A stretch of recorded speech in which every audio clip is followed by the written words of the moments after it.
إن هذه أمتكم أمة واحدة وأنا ربكم فاعبدون وما أرسلناك إلا رحمة للعالمين.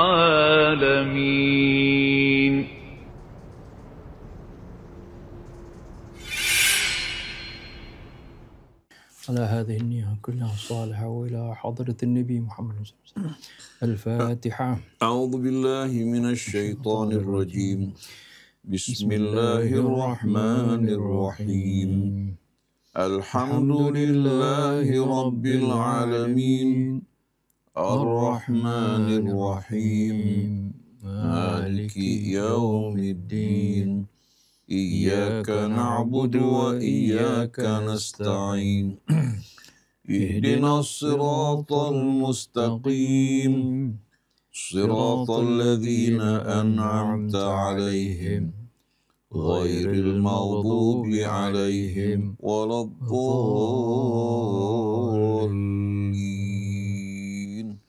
آمين. أعوذ بالله من الشيطان الرجيم.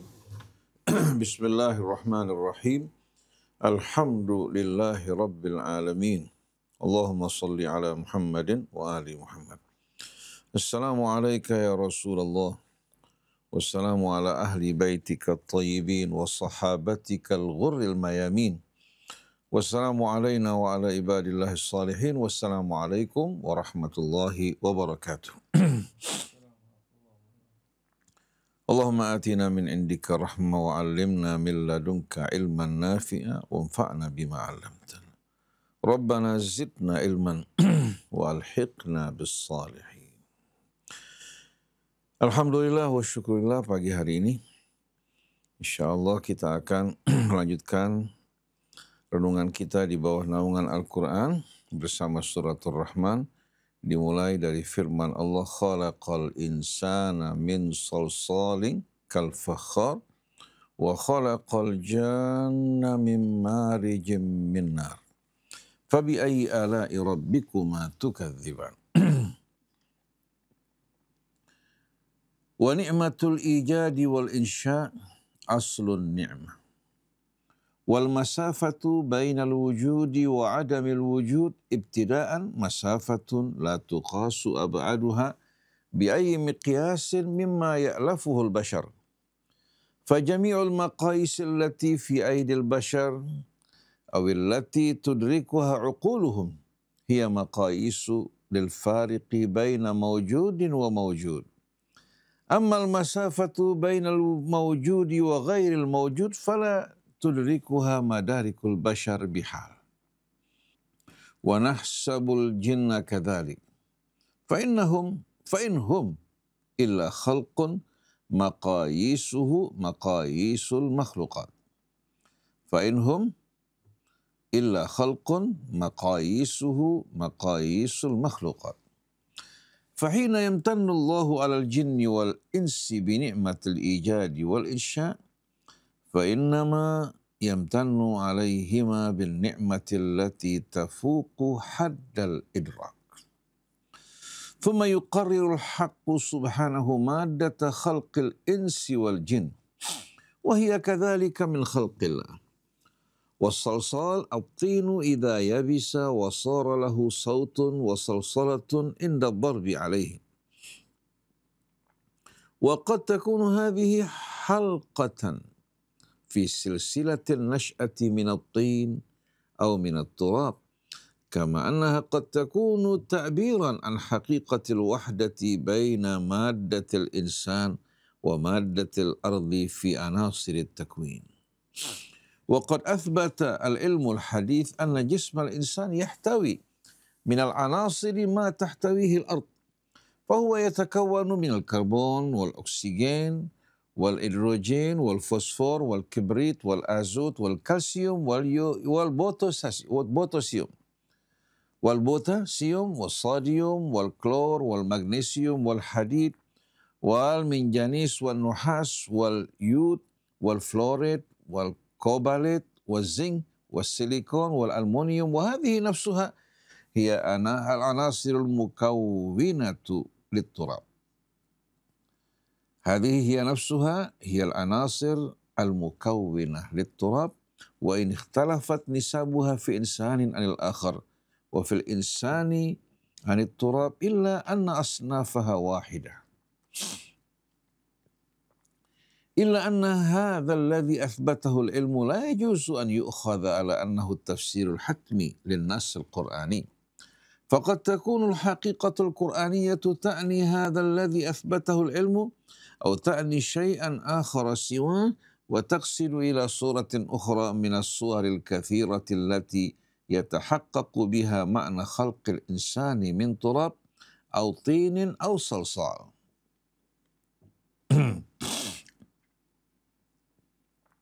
والذي ننبه إليه بشدة هو ضرورة عدم قصر النص القرآني على كشف علمي بشري قابل للخطأ والصواب وقابل للتعديل والتبديل كلما اتسعت معارف الإنسان وكثرت وتحسنت وسائله للمعرفة. فإن بعض المخلصين من الباحثين يسارعون إلى المطابقة بين مدلول النصوص القرآنية والكشوف العلمية تجريبية وافتراضية بنية بيان ما في القرآن من إعجاز. فالقرآن معجز سواء طابقت الكشوف العلمية المتأرجحة سواء طابقت الكشوف العلمية المتأرجحة نصوصه الثابتة أو لم تطابقها. فالقرآن معجز سواء طابقت الكشوف العلمية المتأرجحة نصوصه الثابتة أو لم تطابقها. نصوص فاعل di sini. ونصوصه أوسع مدلولا من حصرها في نطاق ونصوصه أوسع مدلولا من حصرها في نطاق تلك الكشوف القابلة دائما للتبديل والتعديل بل الخطأ والصواب من الأساس. وكل ما يستفاد من الكشوف العلمية في تفسير نصوص القرآن هو توسيع مدلولها في تصورنا كلما أطلعنا العلم على شيء مما تشير إليه إشارات مجملة من آيات الله في الأنفس والآفاق دون أن يحمل النص القرآني على أن مدلوله هو الذي كشفه العلم، إنما جواز أن يكون هذا بعض ما يشير إليه. فأما خلق الجان من مارج من نار فمسألة خارجة عن حدود العلوم البشرية، والمصدر الواحد فيها هو هذا القرآن، خبر الله الصادق الذي خلق وهو أعلم بمن خلق، والمارج المشتعل المتحرك كألسنة النار مع الرياح. وللجان قدرة على الحياة في هذه الأرض مع الإنس، ولكننا لا ندري كيف يعيش الجان وقبيله. فأما الأمر المستيقن فهو أنهم مخاطبون بهذا القرآن كما سبق بيانه عند تفسير قوله تعالى: وإذ صرفنا إليك نفرا من الجن يستمعون القرآن، وكما هو الحال هنا في سورة الرحمن. والخطاب هنا للجن والإنس لتذكيرهما بنعمة الوجود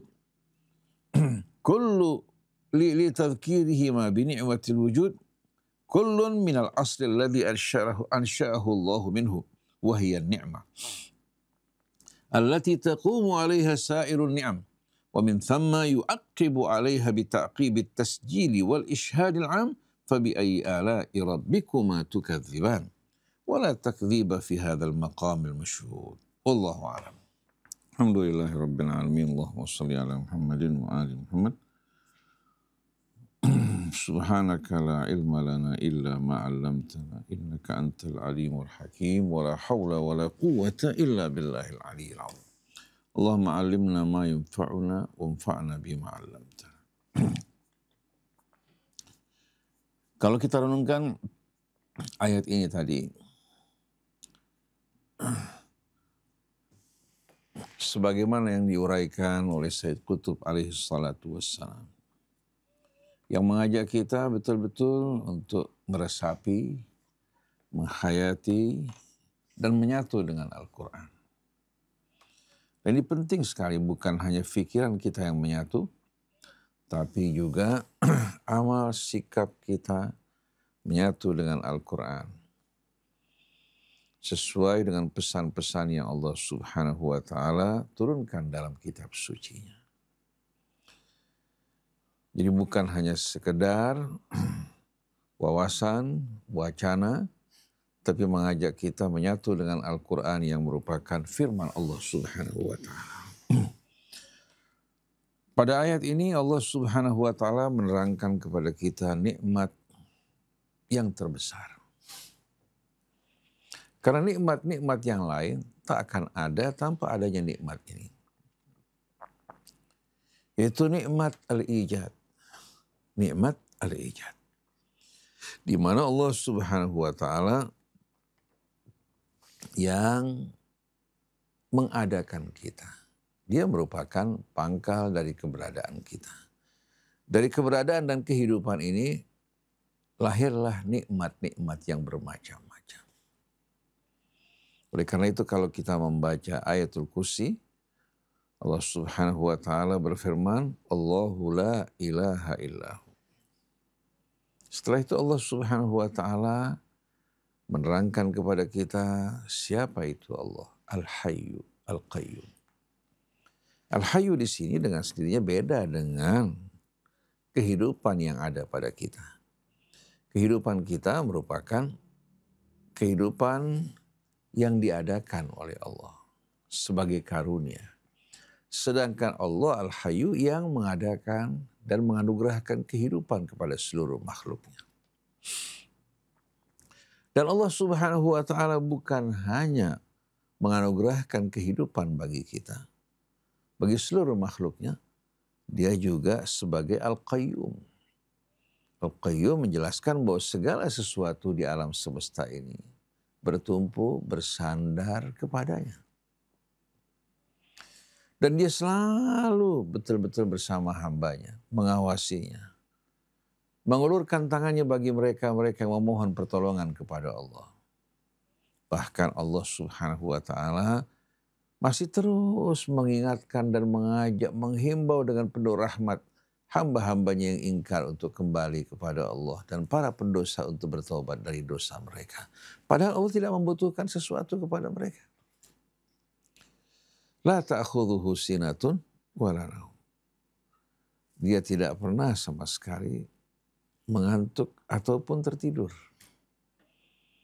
Pada saat kita dalam keadaan tertidur dan seluruh makhluknya dalam keadaan berdiam, Allah Subhanahu wa Ta'ala yang melindungi, menjaga, memelihara dan melimpahkan rahmatnya bukan hanya pada saat kita dalam keadaan bangun, tapi dalam keadaan tidur kita berada dalam penjagaan Allah Subhanahu wa Ta'ala.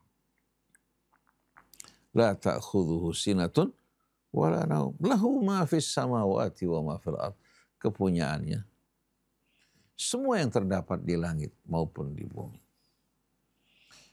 Kalau kita butuh sesuatu, kenapa kita datang kepada bukan pemiliknya? Kenapa bukan datang kepada pemiliknya itu Allah?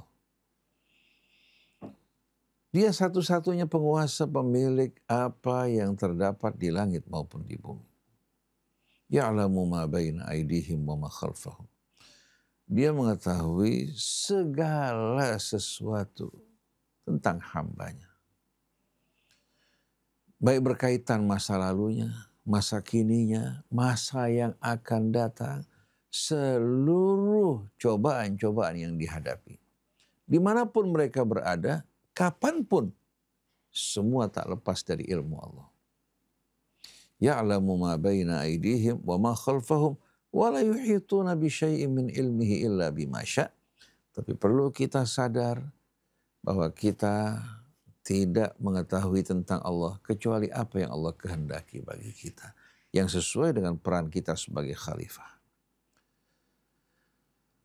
Kalau kita bandingkan pengetahuan kita tentang diri kita dan alam semesta, kita menyadari betapa piciknya pengetahuan kita. Apalagi berbicara tentang sang pencipta yang menciptakan segala sesuatu.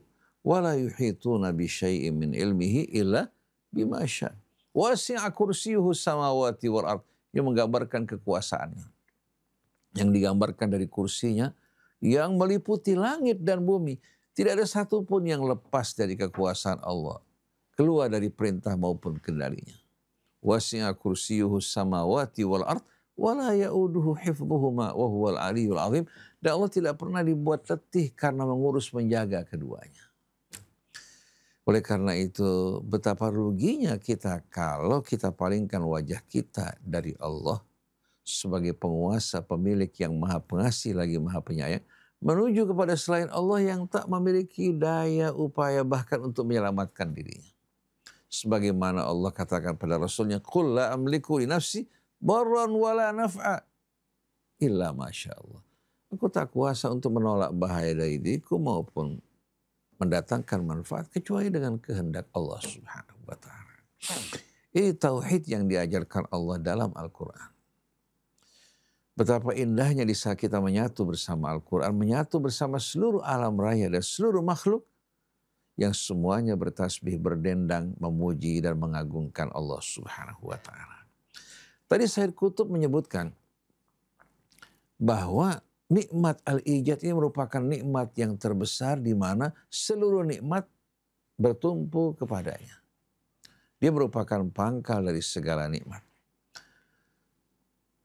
Syekh Muhammad Mutawalli Sya'rawi ketika dia menerangkan sebuah doa yang cukup terkenal, Ya Hayyu Ya Qayyum birahmatika nastaghith aslih lana sya'nana kullah wa la takilna ila anfusina walau tarfata ain. Dimulai dengan Ya Hayyu kemudian Ya Qayyum karena al-hayah wal ijad yang Allah anugerahkan kepada kita, dia merupakan landasan dari semua nikmat. Al-Qayyum, dia yang akan turun tangan mengurus, membantu, menolong, melindungi kita semuanya.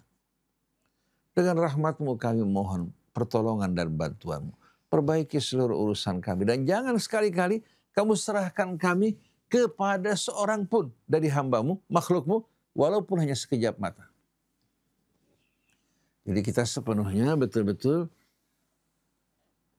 bersandar kepada Allah. Sebagaimana pengumuman yang diumumkan Allah dalam suratul Ikhlas. Qul huwallahu ahad, Allahus samad, lam yalid, walam yulad, walam yakun lahu kufuwan ahad. Ini seruan Al-Quran dan ini juga seruan yang diserukan Nabi kita Muhammad sallallahu alaihi wasallam.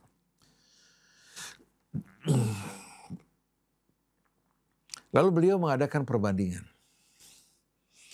Jarak antara al-adam, ketiadaan,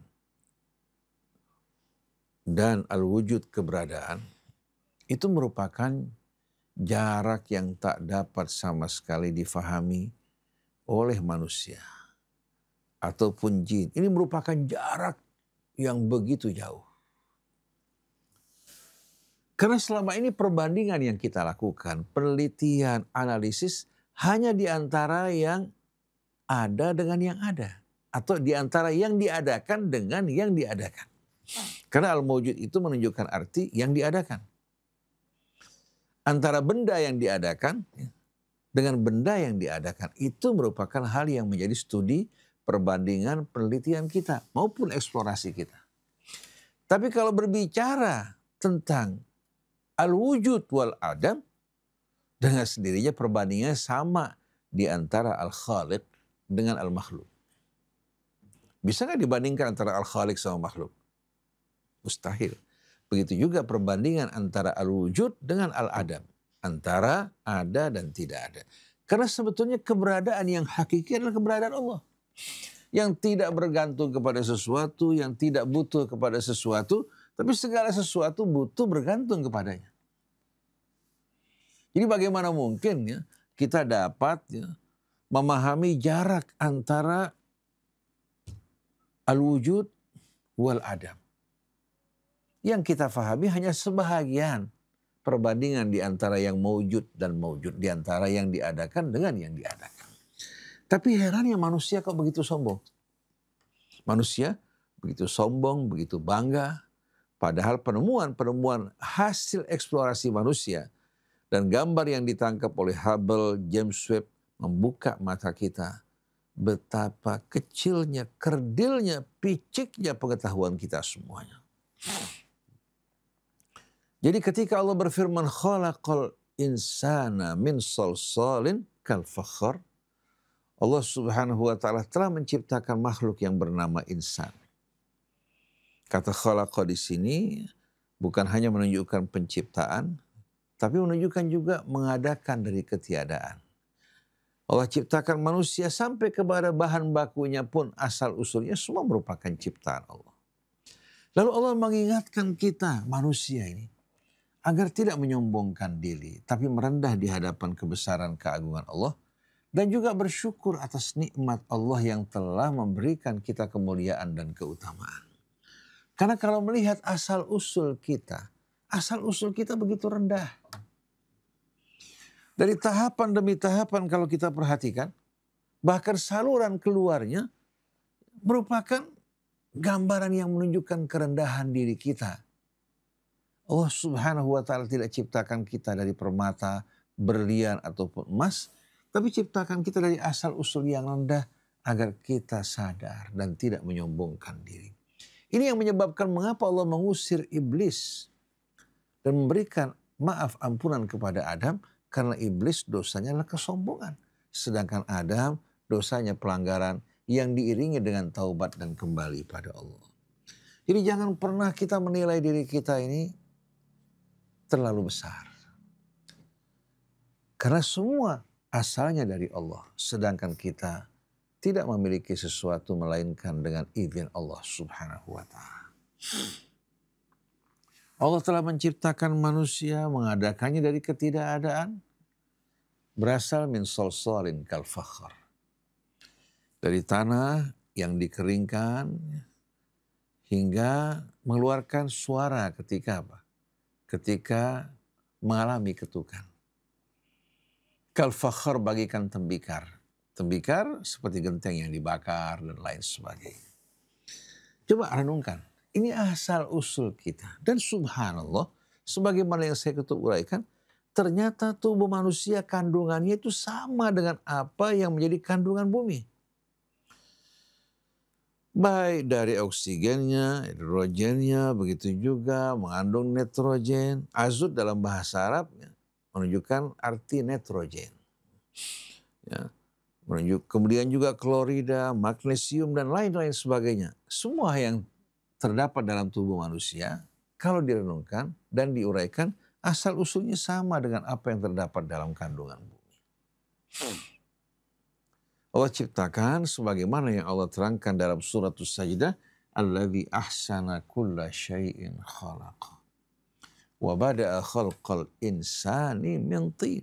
Dia yang mempercantik, memperindah segala sesuatu yang diciptakan. Dan dia memulai penciptaan manusia yang pertama min tin, dari tanah secara langsung. Tsumma ja'ala naslahu min sulalatin min ma'in mahin. Setelah itu Allah ciptakan anak keturunannya berkembang biak, diciptakan dari sari pati tanah. Bukan dari tanah langsung, dari sari pati tanah yang dimakan oleh ayah ibu kita. Mimma imahin menghasilkan cairan yang hina, yang rendah, yang berbau tidak sedap. Bahkan keluar dari saluran kotoran. Lalu apa yang kita mau banggakan? Kemudian Allah menganugerahkan kemuliaan bagi kita. Tsumma sawwa. Setelah itu Allah sempurnakan penciptaannya dengan penuh keseimbangan. Wa ja'ala lakumus sam'a wal absara wal af'idata qalilan ma tashkurun. Lalu Allah anugerahkan bagi kalian pendengaran, penglihatan, begitu juga akal dan perasaan, tapi sedikit di antara kalian yang bersyukur kepada Allah.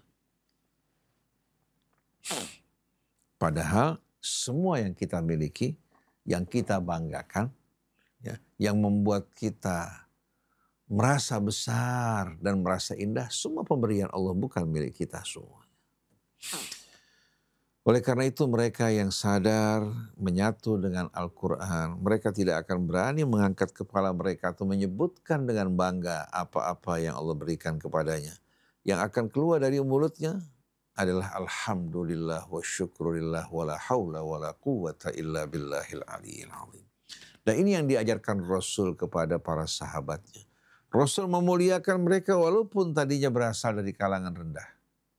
Dan merendahkan mereka yang tadinya berasal dari kalangan mulia karena keingkaran dan kekafiran mereka. Kata sol-sol merupakan tanah yang dikeringkannya. Seperti genteng kemudian dibakar menjadi tembikar. Itu al-fakhar. Kemudian wa khalaqal janna mim marijim min nar. Allah ciptakan al-jan, makhluk yang bernama jin ini dari api yang menyala-nyala.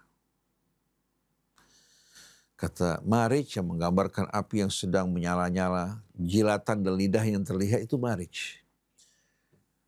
Lalu bagaimana tahapannya? Dengan sendirinya kita tidak memiliki pengetahuan tentang itu. Karena jin merupakan makhluk halus yang tak terlihat oleh kita. Terlihat oleh sebahagian orang seperti Sulaiman, tapi tidak terlihat oleh kita. Terlihat oleh Nabi kita Muhammad SAW. Dan kata al-jan diambil dari jannah. Jannah itu menggambarkan kegelapan. Falamma janna alaihi lailu ra'a kaukaba. Sedangkan al-ins kata kerjanya anasa yang artinya melihat. Anas tunaron. Aku melihat api. Artinya insan ini merupakan makhluk yang terlihat. Sedangkan jin makhluk yang halus. Asal usul manusia diciptakan dari tanah. Sedangkan jin diciptakan dari api yang menyala-nyala, melahirkan karakter yang berbeda, potensi dan kemampuan yang berbeda. Tapi kedua-duanya makhluk. Kedua-duanya adalah makhluk. Yang berlaku ya pada mereka sama dengan apa yang berlaku pada manusia. Dari hukum dan aturan, serta berada di bawah kendali Allah Subhanahu wa ta'ala. Jadi kalau kita membandingkan antara jin dan manusia, kita bandingkan antara makhluk dengan makhluk. Yang diadakan dengan yang diadakan. Tapi antara kita dengan Allah, ya, dengan sendirinya tak ada perbandingan. Sama dengan al-wujud wal adam. Karena Allah yang mengadakan. Selainnya merupakan makhluk yang diadakan. Oleh karena itu kalau kita mundur ke belakang, kita hanya dapat mengetahui kapan kita dilahirkan. Tapi keberadaan kita dalam kandungan kita tidak tahu. Begitu kita kembali ke belakang lagi, semua merupakan apa? Merupakan kebutaan dan kegelapan. Kita tidak mengetahui apa yang terjadi sebelum kelahiran kita, sebelum penciptaan kita. Begitu pula saat kematian kita juga merupakan rahasia yang tidak kita ketahui. Tapi yang jelas Allah akan mengumpulkan kita dan meminta pertanggungjawaban kita seluruhnya. Kemudian Sayyid Qutb rahimahullah pada akhir dari uraian beliau mengingatkan kepada kita agar jangan menggiring Al-Quran dalam memahaminya atau menafsirkannya disesuaikan, dipastikan dengan hasil eksplorasi manusia. Penemuan-penemuan mereka atau hipotesis manusia. Tapi kita bukan berarti memisahkan antara ilmu pengetahuan dengan Al-Quran. Dalam Al-Quran banyak isyarat-isyarat yang menunjukkan kepada apa? Kepada hakikat yang besar. Pada masa Nabi kita Muhammad SAW dan para sahabat karena ilmunya belum mumpuni pada saat itu, mereka mengimani secara mujmal, secara global. Tapi di belakang hari setelah terjadi eksplorasi perkembangan ilmu pengetahuan manusia, ternyata apa yang dulu tidak kita fahami, mulai kita fahami sedikit demi sedikit. Tapi jangan kita batasi. Karena pengetahuan manusia terus berkembang, berubah-ubah. Menuju ke arah kesempurnaan, sedangkan ilmu Allah Subhanahu wa ta'ala maha sempurna. Oleh karena itu Allah berfirman, sanurihim ayatina fil afaqi wa fi anfusihim. Kami akan mempertontonkan, mempertunjukkan kepada mereka ayat kebesaran kami. Fil afaq, di seluruh cakrawala maupun dalam diri mereka. Hatta yatabayyana lahum annahul haq, hingga jelas bagi mereka bahwa Allah satu-satunya kebenaran.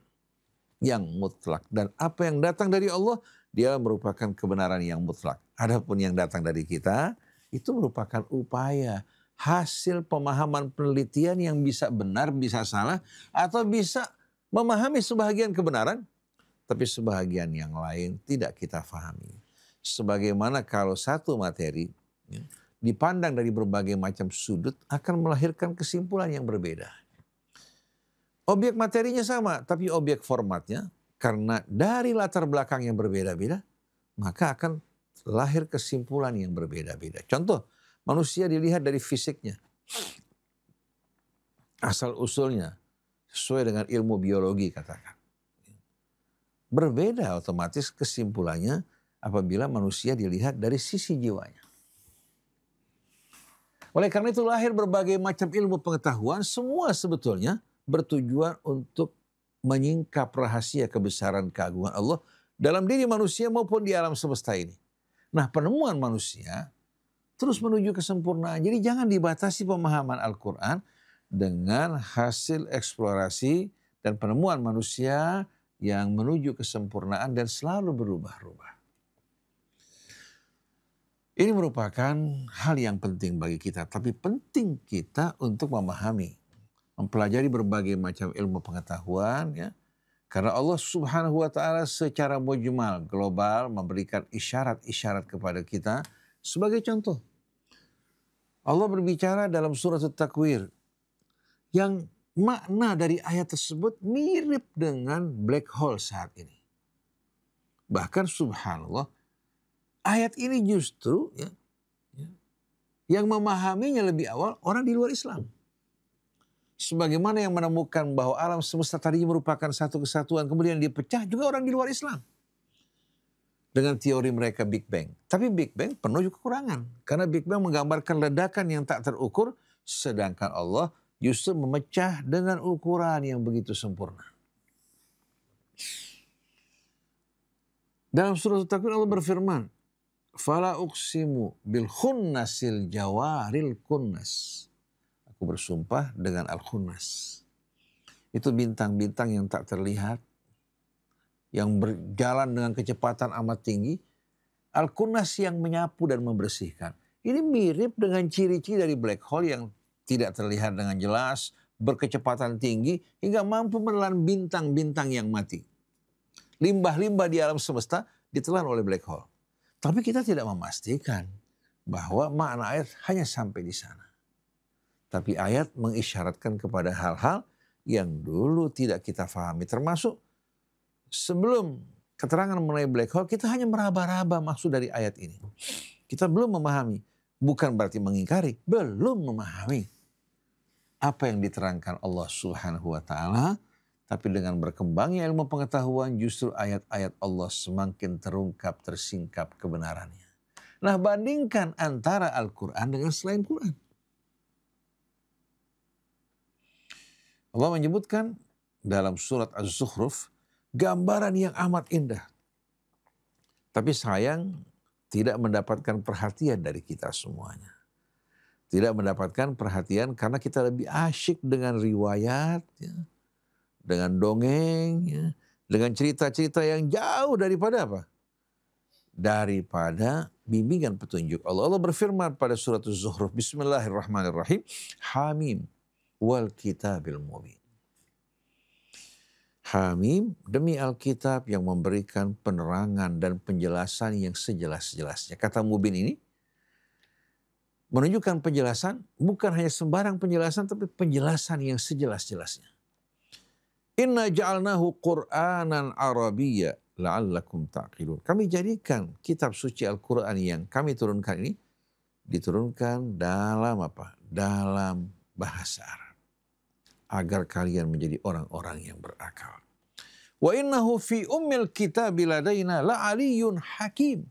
Dan sesungguhnya, ini merupakan penegasan dari Allah. Wa innahu, sesungguhnya Al-Quran ini, fi ummil kitab, dalam induk Alkitab, Lauh Mahfuz, ladaina di sisi kami, la'aliyun hakim, benar-benar berkedudukan yang amat tinggi dan bijaksana. Ini penegasan bukan dari kita, bukan dari Al-Quran. Wa innahu, fi ummil kitabi ladaina la aliyyun hakim. Sesungguhnya Al-Quran dalam induk Alkitab di sisi kami benar-benar berada pada kedudukan yang amat tinggi, hakim lagi bijaksana. Ini juga sesuai dengan firman Allah, fala uqsimu bimawaqi'in nujum wa innahu laqasamun law ta'lamuna azim innahu laqur'anun karim fi kitabim maknun la yamassuhu illal mutahharun. Aku bersumpah, Allah bersumpah demi posisi dari setiap bintang yang ada pada galaksi. Dan jumlah galaksi bertriliun-triliun. Satu galaksinya ada yang terdiri dari bermiliar-miliar bintang, ada yang terdiri dari 1 triliun bintang. Dan ini merupakan sumpah yang amat dahsyat bila kalian memahami maknanya. Sumpah ini untuk menegaskan innahu laqur'anun karim. Sungguh Al-Quran merupakan sebuah kitab yang amat karim, yang akan menganugerahkan kita berbagai macam hikmah. Innahu laqur'anun karim fi kitabim maknun, dalam sebuah kitab yang terjaga, terpelihara. Artinya sebelum Quran diturunkan, sudah apa? Sudah tertulis dalam sebuah kitab yang terjaga. Fi kitabim maknun, bahkan la yamassu ilal mutahharun. Bagaimana kitab tersebut tidak dapat disentuh kecuali oleh hamba-hamba yang disucikan Allah. Terpelihara di Lauh Mahfuz, dijaga oleh para malaikat, turunnya pun dikawal oleh Jibril. Dan Nabi ketika menerimanya pun sepanjang perjalanan beliau menyampaikan didukung oleh malaikat yang menjaganya. Dan sampai saat ini kitab dalam penjagaan Allah Subhanahu wa ta'ala. Oleh karena itu, mari bersama-sama kita lebih banyak fokus perhatian kita kepada Al-Quran. Jangan lebih asyik mendengarkan dongeng-dongeng, cerita-cerita yang kalau dikembalikan kepada Al-Quran banyak yang bertentangan dengan kitab suci Al-Quran. Ini merupakan satu ayat, khalaqal insana min salsalin kal fakhar wa khalaqal janna min marijim min nar. Setelah itu Allah bertanya, dengan nikmat yang Allah anugerahkan, nikmat al-ijad. Kemudian di samping al-ijad, Allah anugerahkan bagi kita langsung Al-Quran yang Allah ajarkan kepada kita. Kemudian kecerdasan yang Allah berikan kepada kita. Fabi ayyi ala'i rabbikuma tukadziban. Maka tunjukkan mana dari ayat dan nikmat Tuhan kalian yang kalian ingkari wahai jin maupun manusia. Fabi ayyi ala'i rabbikuma tukadziban subhanakallahumma wa bihamdik la nukadzibu bi syai'in min ala'ika walillahil hamd. Wallahu a'lam. Hamzah mau menambahkan fadhil. Bismillahirrahmanirrahim. Allahumma shalli ala sayyidina Muhammadin wa ala ali sayyidina Muhammad. Sedikit saja ini ingin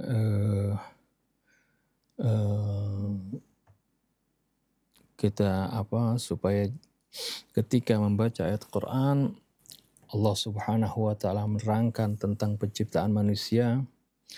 Terkadang Allah ciptakan, sebutkan min salsalin kal fakhar, tapi umumnya Allah ciptakan bilang min turab, dari tanah. Ya ayyuhan nasu in kuntum fi raibin minal ba'tsi fa inna khalaqnakum min turab thumma min nutfatin thumma min 'alaqatin thumma min mudghatin mukhallaqah wa ghairu mukhallaqah, dan seterusnya.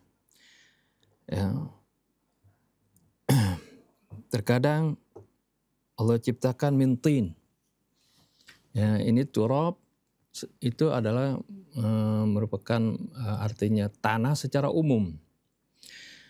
Kemudian ya, secara umum min turab, tapi tanah seperti apa? Nah, ketika ada penjelasan dari Allah Subhanahu wa ta'ala seperti di sini min salsalin kal fakhar, ini sudah lebih mengerucut lagi, tanahnya jenis seperti tanah yang seperti tembikar gitu, seperti orang buat bikin gerabah atau celengan seperti itu kan bukan tanah sembarangan gitu kan. Genteng semua bukan tanah sembarangan, tanah yang khusus yang memang kuat seperti itu. Atau juga mintin, Allah katakan mintin. Ini tin artinya dalam prosesnya Allah ceritakan bagaimana prosesnya itu tanahnya yang bercampur air. Ya, seperti itu. Nah, ini semuanya Allah Subhanahu wa ta'ala jelaskan, menunjukkan secara umum kita ini berasal dari tanah. Ya, ketika Allah Subhanahu wa ta'ala menerangkan dengan keterangan-keterangan yang lain yang merupakan sebenarnya itu juga adalah macam atau jenis tanah. Ya, secara umumnya ya, kita ini diciptakan dari tanah kemudian mengalami proses-proses yang Allah Subhanahu wa taala terangkan dalam Al-Qur'an. Awalnya dari tanah murni seperti Allah ciptakan kakek dan nenek kita Adam dan Hawa. Kemudian bagaimana keturunannya Allah Subhanahu wa taala ciptakan min sulalatin min tin. Dari saripati tanah, ya, bukan dari tanah lagi. Jadi dari saripati tanah, tapi tetap asalnya itu dari tanah, ya. Nah, ini jadi untuk memahami apa yang Allah Subhanahu wa taala terangkan, kita gabungkan semua keterangan yang membicarakan hal yang sama atau topik yang sama, kita akan mendapatkan pemahaman yang komprehensif tentang apa yang Allah Subhanahu wa taala terangkan tersebut. Allah a'lam. Ikhwan-akhwat yang mau mengajukan pertanyaan atau mendiskusikan apa yang kita pelajari, fadhal. Assalamualaikum Ustaz. Waalaikumsalam warahmatullahi wabarakatuh. Sangat menarik sekali pembahasan Said Qutb tentang alam semesta ini, ya, tentang ciptaan langit dan bumi, kemudian manusia dan sebagainya. Artinya kita ini harusnya punya tafsir yang modern yang bahas tentang alam, karena hampir mungkin 3/4 dari Al-Quran ini berbicara tentang alam semesta gitu. Sedangkan kalau kita kita berpegang kepada tafsir-tafsir yang lama, dia tidak membahas masalah seperti ini karena memang keterbatasan gitu. Tapi kita kayak digiring untuk memahaminya seperti ya apa adanya. Seperti misalnya ketika menerjemahkan ayat dalam surat Al-Hadid, wa anzalnal hadid fiha ba'sun syadid. Nah, dalam surah Al-Hadid. Nah, Anda baca tafsiran-tafsiran menerjemahkan hanya menurunkan, artinya mengeluarkan gitu di makna. Tapi setelah sekarang ditemukan kenapa Allah mengatakan wa anzalna bukan wa akhrajna. Ternyata emang besi bukan dari bumi aslinya, karena terjadinya besi itu harus ada panas yang sangat dahsyat sekali, yang itu tidak mungkin kecuali dari langit atau dari gugusan bintang dan seterusnya. Nah, baru kita paham makna ini setelah ada orang-orang yang bicara tentang alam semesta dengan teknologi yang canggih. Nah, jadi bagaimana cara kita bisa mendekatkan hal ini, Ustaz? Supaya kita bisa benar memahami tafsir Qur'annya. Baik. Memang satu hal yang kurang disadari oleh kebanyakan orang, bahwasannya tafsir itu beda dengan Al-Quran. Al-Quran ya, kembali kepada ilmu Allah. Tanzilul kitab minallahil azizil hakim. Tapi kalau tafsir kan upaya manusia. Jadi kalau kita berhenti pada penafsiran ulama-ulama terdahulu, berarti kita tidak akan sama sekali ya, mengarungi rahasia Al-Quran yang hari demi hari terbuka di hadapan kita semua. Kita bukan orang-orang yang berpegang kepada prinsip menolak yang lama karena usang, tidak. Kita mengambil pelajaran dari yang lama. Tapi tidak berhenti pada pendapat-pendapat manusia yang lama. Kalau ilmu pengetahuan berhenti, seperti katakan mereka berhenti pada Albert Einstein aja, maka apa? Tidak mungkin mereka akan mencapai hal ini. Tapi kita akui bahwa para ilmuwan berhutang besar kepada Albert Einstein. Artinya Albert ini merupakan pembuka ya, ilmu pengetahuan di abad modern yang tidak bisa kita ingkari sama sekali. Dari penelitian-penelitiannya sampai kepada teori terakhirnya, relativitas Einstein. Jadi kalau kita perhatikan sama-sama, jangan sekali-kali dalam tafsir kita berhenti pada penafsiran terdahulu. Sebagai contoh, kalau kita baca tafsir At-Tabari. Dalam tafsir Tabari banyak hal-hal yang bermanfaat. Tapi tidak sedikit juga dalam tafsir Tabari ini yang menimbulkan kekacauan dan kesalahpahaman terhadap Al-Quran. Sebagai contoh, ketika dalam tafsir Tabari digambarkan bahwa Nabi ketika datang berkunjung ke rumah Zainab untuk berjumpa dengan Zaid bin Thabit yang pernah diangkat sebagai anak dan dinasabkan kepadanya. Tahu-tahu ketika dia sampai di rumah Zainab, rupanya hordeng rumahnya sedikit tersingkap menyaksikan Zainab yang rambutnya terurai. Lalu Nabi bertanya tidak ada Zaid, dia langsung berbalik sambil mengatakan katanya, Subhana muqallibil qulub wal ahwal. Maha suci Allah yang merubah hati. Artinya, Nabi sekarang tertarik pada Zainab yang statusnya sebagai istri orang. Tertarik pada apa? Seorang wanita yang berstatus sebagai istri orang lain, bahkan itu anak angkatnya. Akhirnya gak lama kemudian Zaid kembali bertanya, ada sesuatu yang kamu ingin jelaskan maksudnya? Ada kabar? Dia mengatakan barusan Rasulullah kemari. Kemudian Rasulullah berbalik karena kamu tidak ada. Apa yang diucapkan? Dia mengatakan subhanallah, subhana muqallibil qulub wal ahwal. Zaid langsung memahami bahwa Rasulullah tertarik pada Zainab. Ini yang mendorong Zaid untuk menceraikan istrinya agar Rasulullah SAW menikahi Zainab. Lalu mereka membawa firman Allah, wa tukhfi fi nafsika mallahu mubdi. Kamu sembunyikan di hatimu yang Allah bakal tampakkan. Padahal ayat ini tidak seperti itu. Dan mustahil bagi Nabi yang Allah jaga kesuciannya untuk tertarik pada istri orang. Kalau dia mau dari pertama suatu gadis, kenapa harus sudah menjadi apa? Istri orang. Jadi bagaimana Tabari sadar tidak sadar telah memasukkan dalam tafsirnya yang bisa merusak betul-betul apa? Pemahaman manusia. Padahal maksud dari ayat tadi, ketika datang perintah Allah kepada Rasulnya untuk menikahi Zainab setelah Zaid berpisah, falamma qada Zaidun minha wa tarazawwajnaka, Nabi betul-betul berat. Apa yang akan dikatakan orang Arab? Bahwa Rasul menikahi mantan istri anak angkatnya karena anak angkat sama dengan anak kandung. Itu yang Rasulullah bingung. Akhirnya Allah tegur Rasulnya yang menjelaskan bahwa Rasul-Rasul Allah mereka tidak akan gentar terhadap cemoohan, cacian, makian siapapun. Alladzina yuballighuna risalatillah wa yakhshawnahu wa la yakhshawna ahadan illallah. Rasul langsung sampaikan pada saat itu. Jadi kita harus pahami bahwa tradisi bangsa Arab menganggap anak angkat sama dengan anak kandung. Jadi kalau orang menikah dengan mantan istri anak angkatnya sama dengan menikahi istri anak kandungnya. Bukan karena Rasul tertarik pada Zainab.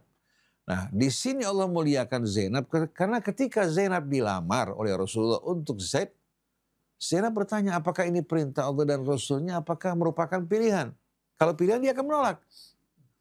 Dimatakan ini merupakan perintah Allah. Allah berfirman, "Wa ma kana li mu'minin wa la mu'minatin idza qadallahu wa rasuluhu an yakuna lahumul khiyaratu min amrihim." Wa ma kana li mu'minin wa la mu'minatin idza qadallahu wa rasuluhu amran an yakuna lahumul khiyaratu min amrihim. Wa man ya'sillaha wa rasulahu faqad dhalla dhalalan mubina. Ketika ayat ini turun menegaskan kalau Allah dan Rasulnya menetapkan sesuatu, tidak ada sama sekali hak bagi orang yang beriman untuk menolak atau mengajukan pilihan yang lain. Langsung Zainab mengatakan sami'na wa ata'na lillahi wa rasulih. Walaupun hati berat. Kan kalau dia bisa memilih, dia tidak akan memilih dengan seorang anak yang merupakan mantan budak. Apalagi di tengah-tengah tradisi bangsa. Tapi rupanya Allah punya hikmah di balik semua ini. Setelah menikah sekian lama tidak ada kecocokan, tahu-tahu Allah perintahkan untuk memisahkan di antara keduanya. Lalu Rasulullah diperintahkan untuk menikahi mantan istri anak angkatnya untuk menghapuskan tradisi kebiasaan jahiliyah yang menasabkan anak angkat kepada yang mengangkat.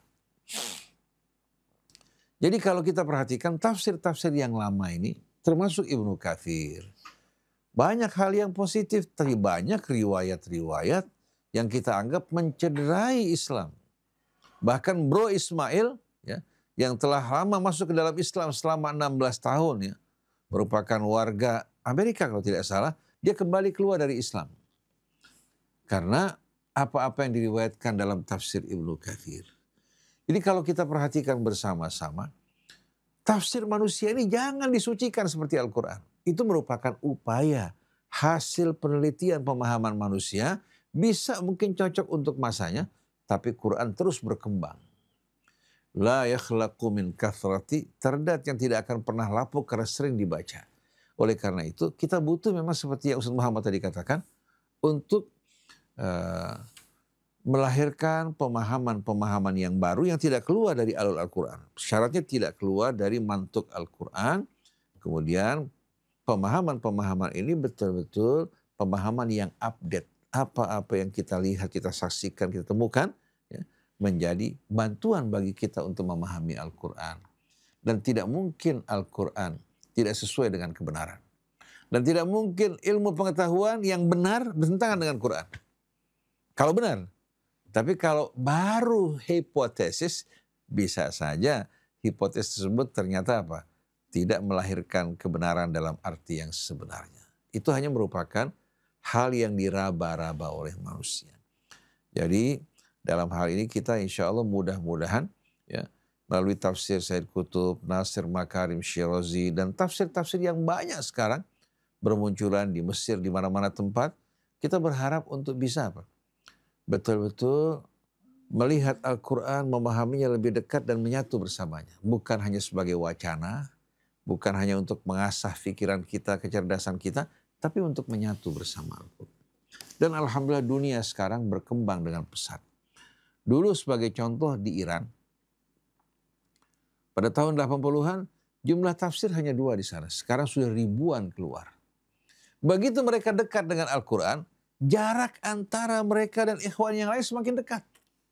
Karena Quran menyatukan. Tapi kalau riwayat, masing-masing punya versi. Tapi begitu kembali kepada Al-Quran, yang tadinya jaraknya cukup jauh di antara katakan Syiah dan Sunnah, sekarang lahir pemahaman-pemahaman yang membuat kedekatan di antara kaum muslimin semakin diharapkan. Nah ini yang kita harapkan mudah-mudahan. Jadi kesimpulannya, ayat-ayat Al-Quran terus ya, merupakan kekayaan perbendaharaan yang tidak akan pernah berakhir. Maka beruntung sekali orang-orang yang merenungkan Al-Quran sebagaimana seruan Allah, afala yatadabbaruna Al-Quran am ala qulubin aqfaluha. Insya Allah kita lanjutkan esok hari dan kembali ke asal pada pukul 5:30 lagi insya Allah. Saya kebetulan mundurkan karena kurang enak badan tadinya. Sekarang alhamdulillah sudah lebih segar lagi. Jadi insya Allah mudah-mudahan pada esok pagi pukul 5:30 kita berkumpul bersama Ustaz Hamzah dalam tafsir Nasir Makarim Syirazi. Subhanakallahumma wa bihamdik asyhadu an la ilaha illa anta astaghfiruka wa atubu ilaik wal afu minkum. Wassalamualaikum warahmatullahi wabarakatuh. Waalaikumsalam warahmatullahi wabarakatuh. Bismillahirrahmanirrahim. Alhamdulillahirabbil alamin. Allahumma shalli wa sallim ala sayyidina Muhammadin wa ala ali sayyidina Muhammad. Amin. Rabbana anfa'na bima 'allamtana, rabbi 'allimna alladhi yanfa'una, rabbi faqihna wa faqih lana wa qarabatin lana fi dinina. Amin ya Rabb. ما هل الكتر أنثى وذكر ربي وفقنا ووفقهم لما ترتضي قولا وفعلا كرما وارزق الكل حلالا دائما وآخر لا أتقيا علما نهضى بالخير ونكفى كل شر ربنا أصلح لنا كل الشؤون وأقر بالرضا منك العيون واقضي عنا ربنا كل الديون قبل أن تأتينا رسل المنون واغفر استر أنت أكرم من ستر وصلاة الله تغشى المصطفى من الحق دعانا والوفاء بكتاب فيه للناس الشفاء وعلى الآل الكرام الشرفاء وعلى الصحب المصابيح الغرر اللهم اهدنا بهداك واجعلنا ممن يسارع في رضاك ولا تولنا وليا سواك ولا تجعلنا ممن خالف أمرك وعصاك وحسبنا الله ونعم الوكيل ولا حول ولا قوة إلا بالله العلي العظيم وصلى الله على سيدنا محمد وآله وسلم. الحمد لله رب العالمين.